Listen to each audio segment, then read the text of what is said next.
تو یہ بات ذہن میں رکھیے گا کہ اسلام کی قومیت کی اساس وطن نہیں ہے، جغرافیہ نہیں ہے، نظریہ ہے۔ تو نظریہ اسلام ہی نظریہ پاکستان ہے۔ پاکستان کا جغرافیہ بعد میں ہے، نظریہ پہلے ہے۔ دنیا پہ ملک پہلے بنتے ہیں، پھر دیکھا جاتا ہے کہ اس کا نظریہ کیا ہوگا، آئیڈیالوجی اس کی کیا ہوگی۔ لیکن پاکستان کا مطلب کیا؟ لا الہ، یہ نعرہ پہلے گونجتا ہے اور پھر ملک حاصل کیا جاتا ہے۔ تو یہ ایسا ملک ہے جس کا نظریہ اس کے جغرافیے سے مقدم ہے۔ دنیا کے اوپر ایک اور ملک بھی ہے جس کا نظریہ اس کے جغرافیے سے مقدم ہے، بلکہ اس کا جغرافیہ ابھی تک متعین نہیں ہے، وہ اسرائیل ہے۔ وہ یہودی نظریے پہ قائم ہوا ہے، اس کا نظریہ پہلے تھا، اور جغرافیہ اس کا ابھی تک مکمل نہیں ہے، اس کی کوئی سرحدات متعین اور طے شدہ نہیں ہے، ہر سال پھیلتی ہیں۔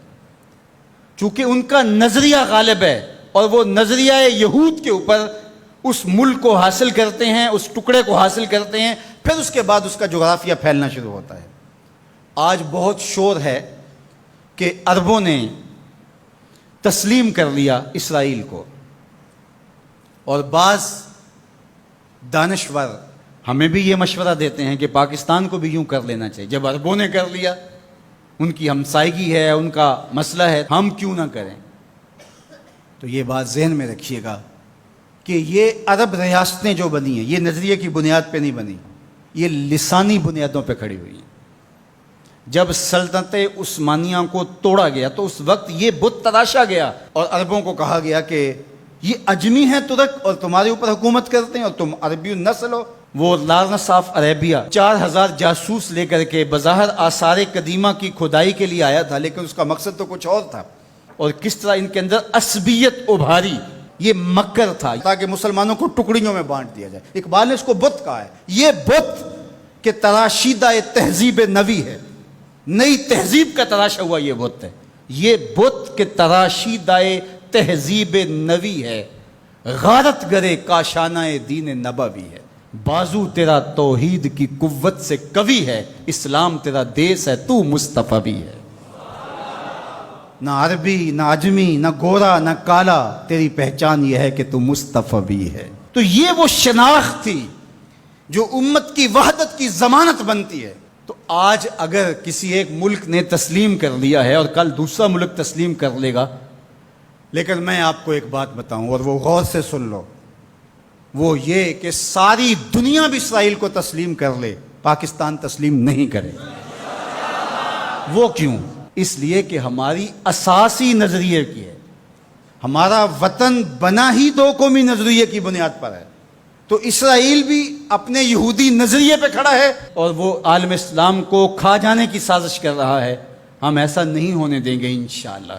اور پاکستان بھی اپنے اسلامی نظریے پہ کھڑا ہے۔ یہ الگ بات ہے کہ 73 برس بیت گئے اور منزل انہیں ملی جو شریک سفر نہ تھے، اور باغ دوڑ ہمیشہ ان لوگوں کے ہاتھوں میں رہی جو اس ملک کو نوچتے رہے۔ گدیں، یہ ڈاکو، یہ لٹیرے جنہوں نے ملک کو لوٹا، دونوں ہاتھوں سے ہمارے وسائل نے چھوڑے اور ہماری نظریاتی اساس کے اوپر کلہاڑے چڑھائے۔ اور کبھی انہوں نے کہا کہ یہ ایک لکیر ہے درمیان کے اندر، کبھی کہا وہ بھی آلو کھاتے ہیں، ہم بھی آلو کھاتے ہیں۔ یہ کیا قائد اعظم کو نہیں پتا تھا؟ یہ علامہ اقبال کو نہیں پتا تھا؟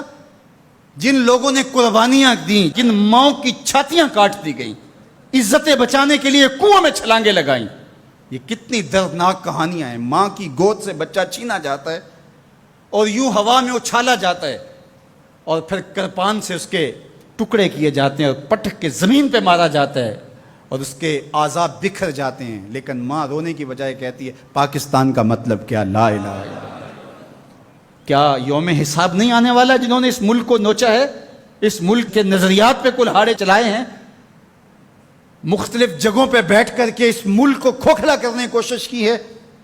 وقت آنے والا ہے، یہ ملک مٹنے کے لیے بنا ہی نہیں ہے، یہ قیامت تک قائم رہنے کے لیے مارز وجود میں آیا تھا۔ یہ ملک امانت ہے اللہ کی ہمارے پاس، یہ رسول اللہ کی نگاہوں کا فیضان ہے۔ میرے عرب کو آئی ٹھنڈی ہوا جہاں سے، میرا وطن وہی ہے، میرا وطن وہی ہے۔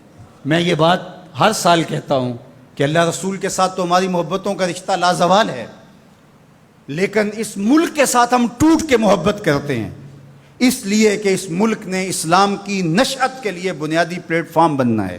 پاکستان سرخرو اور بامراد ہوگا، اللہ ایسے رجال یہاں سے پیدا کرے گا۔ بس آپ اپنے حصے کا کام کریں، جو آپ کی ذمہ داری ہے اس کو نبھائیں۔ جمعۃ المبارک میں حدیث پاک میں ہے کہ ایک ایسی گھڑی ہوتی ہے جس میں ہر دعا قبول ہوتی ہے۔